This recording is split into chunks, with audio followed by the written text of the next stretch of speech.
भागलपुर के गौशाला से आज खाटू श्याम की भव्य निशान शोभा यात्रा निकाली गई, जिसमें काफी संख्या में महिला, पुरुष, युवक और बच्चे शामिल हुए। निशान शोभा यात्रा कोतवाली चौक, स्टेशन चौक, वैरायटी चौक, खलीफाबाग चौक होते हुए खाटू श्याम मंदिर पहुंची। शोभा यात्रा में नवगछिया, सुल्तानगंज, जगदीशपुर, बांका जिले के साथ आसपास से काफी संख्या में लोग शामिल हुए। इस दौरान शहर में उत्साह का माहौल देखा गया। वहीं आकर्षक परिधानों में सजी महिला, पुरुष और बच्चे भक्तिमय वातावरण में श्याम के नारे के साथ झूमते गाते नजर आए। इधर नाथनगर के सीटीएस रोड स्थित ठाकुरबाड़ी से फागुन उत्सव को लेकर बाबा श्याम की भव्य निशान शोभा यात्रा निकाली गई। निशान शोभा यात्रा सीटीएस रोड, सुभाष चौक, ललमटिया चौक, टीएनबी कॉलेज मोड़ होते हुए गाजे बाजे के साथ निकाली गई। मौके पर करीब 200 निशान लिए महिला, पुरुष एवं बच्चे नाचते गाते चल रहे थे। शोभा यात्रा में दर्जनों श्याम भक्त शामिल थे। ये बाबा श्याम की निशान यात्रा श्री गौशाला से हर प्रत्येक वर्ष निकलती है। निशान यात्रा ये एक बाबा की सेवा है और इस सेवा से समाज में इससे इतना अच्छा जुड़ाव आता है, सब लोग का भाईचारा, प्रेम इससे काफी बढ़ता है। एक तो ये बाबा की सेवा है ही है और समाज के अंदर में एक दूसरे से प्रेम की भावना जो बढ़ती है।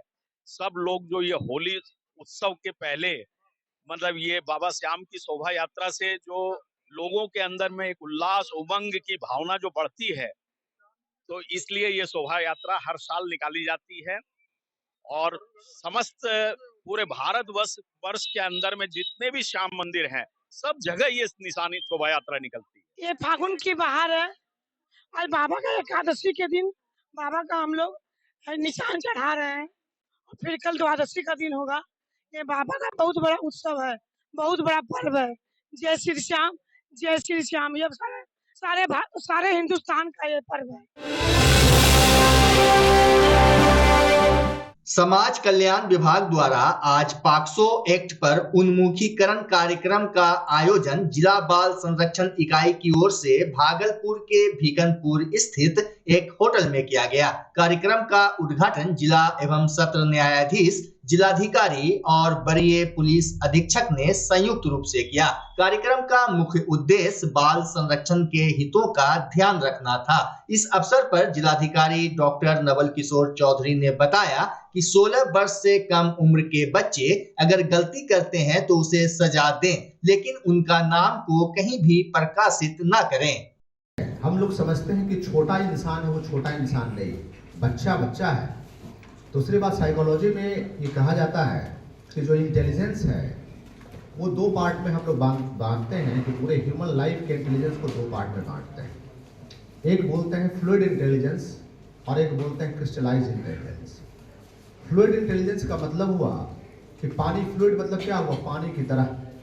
तो पानी की तरह उसको जिस बर्तन में रखिएगा वैसा ही हो जाएगा। और क्रिस्टलाइज इंटेलिजेंस में बोलते हैं कि जब क्रिस्टल फॉर्मेशन शुरू हो जाता है उसके बाद उसको बदलना मुश्किल होता है। तो फ्लूइड इंटेलिजेंस का जो एज है वो लगभग 16 वर्ष तक माना गया है कि फ्लूइड इंटेलिजेंस का एज। उसके बाद जो इंटेलिजेंस है वो क्रिस्टलाइज होना शुरू हो जाता है। क्रिस्टल का मतलब हुआ सॉलिड फॉर्म में आना शुरू हो जाता है, फिर उससे बदलने में थोड़ी असुविधा होती है। इन सभी चीज़ों से गाइड होकर के या बहुत सारे रिसर्च से गाइड होकर के जो हम लोग का बाल संरक्षण की पॉलिसी बने, कि किस तरीके से डिफरेंट एक्ट बने, उसमें ये सारी चीज़ें इनकॉर्पोरेट है। जो कभी इंटेंट होता है एक्ट का या कई चीज़ें होती हैं वो एक्ट में लिखी नहीं होती है, लेकिन इसके पीछे कारण है। अब मतलब क्या हुआ कि यदि 16 वर्ष से कम उम्र के या 18 वर्ष से कम उम्र के बच्चों को यदि कोई क्राइम करता है तो हमने आपको समझा दिया वो फ्लूइड है, आप उसको फिर से अच्छे बर्तन में डाल दीजिएगा, उसका शेप ले लेगा। उसके इन्वायरमेंट को बदलने की जरूरत है।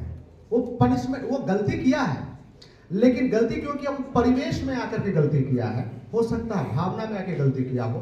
तो उन बच्चों को संवारने की जरूरत है, उसको अच्छे शेप में डालने की जरूरत है, अच्छे इन्वायरमेंट में डालने की जरूरत है, उसे अच्छे बिहेवियर की जरूरत है। अभी जैसा कि डीएलएसए सेक्रेटरी साहब ने भी कहा कि हम लोगों को नाम रिवील नहीं करना है। यदि कोई क्राइम करता है, छोटा बच्चा कर लिया, तो नाम रिवील नहीं करना, नाम नहीं बताना है। वो क्या होता है, एक बार उसको शहर में लोग घूरना शुरू कर दे उसके नाम से, या उसको नाम से बुलाना शुरू कर दे कि भाई ये बच्चा फलाना क्राइम किया है, तो फिर उस चीज को वो रिकवर नहीं कर पाए। विश्व मौखिक स्वास्थ्य दिवस के अवसर पर भारतीय दंत चिकित्सा संघ अंग प्रदेश भागलपुर की ओर से आज सैंडिस कंपाउंड में निशुल्क दंत स्वास्थ्य शिविर का आयोजन किया गया। शिविर का उद्देश्य मौखिक स्वास्थ्य के महत्व के बारे में जागरूकता बढ़ाना और समुदाय को निशुल्क दंत चिकित्सा सेवाएं प्रदान करना था। बता दें कि प्रतिवर्ष 20 मार्च को विश्व मौखिक स्वास्थ्य दिवस मनाया जाता है ताकि अच्छी मौखिक स्वच्छता बनाए रखने और मुंह के रोगों को रोकने के महत्व पर प्रकाश डाला जा सके। इस वर्ष के अभियान का थीम है अपने मुंह पर गर्व करें। इस अवसर पर आईडीए अंग प्रदेश भागलपुर के संस्थापक अध्यक्ष डॉक्टर विनोद कुमार, जिला अध्यक्ष डॉक्टर संजय कुमार, सचिव डॉक्टर शुभांकर कुमार सिंह समेत कई डॉक्टर मौजूद थे। ओरल हेल्थ डे है और इसके मुख्य मकसद है लोगों के बीच अवेयरनेस करना, जागरूक करना लोगों को आपकी ओरल हेल्थ क्यों ज़रूरी है। और इसका मुख्य मकसद ये है कि आप सबों के बीच जो तंबाकू का यूज, गुटखा का यूज, खैनी, पान, इससे जो दांत पे होने वाले नुकसान है इसको आप रोकें और भविष्य में भी आपको इस तरह के किसी भी ओरल हेल्थ से जो आपको दिक्कतें आती है ऐसी दिक्कत ना आए, उसके लिए हम लोग सतत प्रयासरत हैं और आईडीए अंग प्रदेश आगे भी इस ओर कार्य करता रहेगा। जो हम लोग हमेशा लोगों को जागरूक करने पे लगे रहते हैं ताकि आप जागरूक होइए और इसके साथ आपका समाज, आपका घर परिवार सभी जागरूक होए। आज वर्ल्ड ओरल हेल्थ डे है। इस अवसर पर हम लोगों ने सैंडिस कंपाउंड में एक ओरल चेकअप कैंप आयोजित किया है। इसका मुख्य उद्देश्य आदमी के बीच ओरल हेल्थ के बारे में जागरूक करना है। खासकर टोबैको से आजकल जो कैंसर जनित बीमारी हो रही है, इसे रोकने के लिए आईडीए अंग प्रदेश सतत प्रयास करते रहता है। भागलपुर के जिलाधिकारी नवल किशोर चौधरी, डीडीसी कुमार अनुराग, SP Anand Kumar, SDM Ashok Kumar, SDPO Shivanand Singh सहित कई अधिकारियों ने पीरपैंती प्रखंड क्षेत्र के विभिन्न बूथों का निरीक्षण किया। वहीं जिलाधिकारी ने निरीक्षण के दौरान स्कूल के बच्चों से बातचीत की, साथ ही विभिन्न बूथों के वोटरों से भी मिलकर वोट करने के लिए प्रेरित किया। 26 अप्रैल को लोकसभा आम चुनाव है, जिसके तहत हम लोग विभिन्न बूथों का निरीक्षण कर रहे हैं। खास करके ऐसे बूथ जहां पे कि वोटिंग प्रतिशत काफ़ी कम था, वहां के वोटर से हम जानना चाह रहे हैं कि किस कारण से वोटिंग प्रतिशत कम था। उन्हें कोई दिक्कत तो नहीं है, उन्हें कोई डरा धमका तो नहीं रहा है, कोई खास व्यक्ति तो उन्हें परेशान तो नहीं कर रहा है। और उन सभी लोगों से मैं मोटिवेट कर रहा हूँ कि बूथ पर 26 अप्रैल को आ करके सभी लोग, परिवार के सभी लोग जिनका नाम भी वोटर लिस्ट में है, सभी लोग आकर के वोट करें। इसी पर्पज़ से मैं एसएसपी साहब, हमारे डीडीसी, एसडीओ, एसडीपीओ और पूरी टीम हम लोग क्षेत्र में घूमते हैं। घर शिफ्ट करना हो या ऑफिस रीलोकेट करना हो, मेक माई शिफ्ट के साथ अपने सामान को सुरक्षित पहुंचाइए कहीं भी कभी भी। मेक माई शिफ्ट देते हैं residential and office relocation, long distance relocation, heavy machine shifting, packing and moving, international and intercity moving, car transportation जैसी ढेरों best services. Make my shift packers and movers. For bookings call 8298-181-018 या log on करें www.makemyshift.in।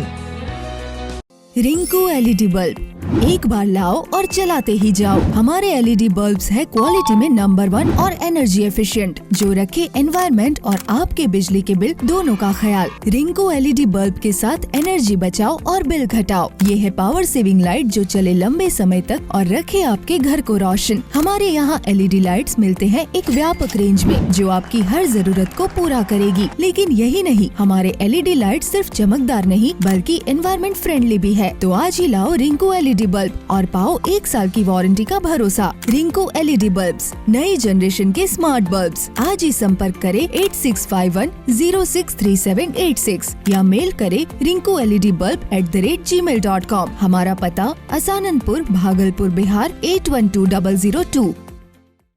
बच्चा जब जन्म लेता है तो कई बार बच्चा तुरंत नहीं रोता है, रोने में देर हो जाता है।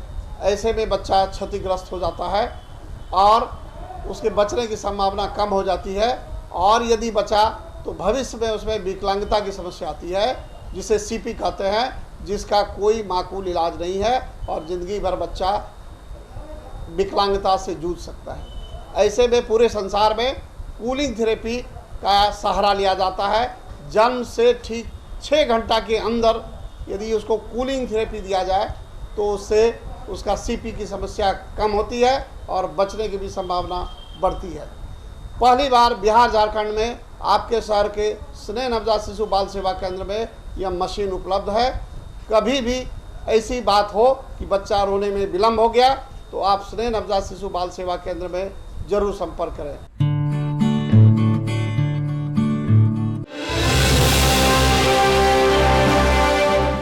भागलपुर मारवाड़ी युवा मंच भागलपुर इकाई द्वारा 6 दशकों से चली आ रही सांस्कृतिक एवं साहित्य परंपरा का निर्वाह करते हुए इस वर्ष भी 23 मार्च को अखिल भारतीय कवि सम्मेलन का आयोजन किया जाएगा, जिसकी विस्तृत जानकारी आज प्रेस कॉन्फ्रेंस कर मारवाड़ी युवा मंच के सदस्यों ने दी। वार शनिवार को रात्रि 9 बजे से स्थानीय श्री मारवाड़ी पाठशाला के प्रांगण में कवि सम्मेलन का आयोजन किया गया है, जिसमें देश के विभिन्न क्षेत्रों से और विभिन्न विद्या के 8 कविवर पधार रहे हैं। रात्रि 9 बजे से यह कार्यक्रम प्रारंभ होगा। महिलाओं के लिए बैठने की विशेष व्यवस्था की गई है। 2 तरह की श्रेणियों में विभक्त किया गया है पंडाल को।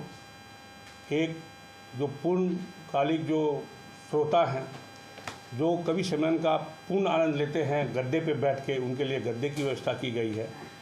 और आज के जो आधुनिक जमाने के श्रोता है, उनके लिए कुर्सी की व्यवस्था की गई है बैठने के लिए। महिलाओं के लिए प्रवेश पत्र की आवश्यकता नहीं है, अन्य किसी श्रोताओं के लिए भी प्रवेश पत्र की आवश्यकता नहीं है। मात्र व्यवस्था की दृष्टि से एक निःशुल्क प्रवेश पत्र निर्गत किया जा रहा है, जो हमारे बसंत गोष्ठी के कार्यालय एवं बाजार में घर गृहस्थी मारवाड़ी टोला लेन में निःशुल्क उपलब्ध होगा।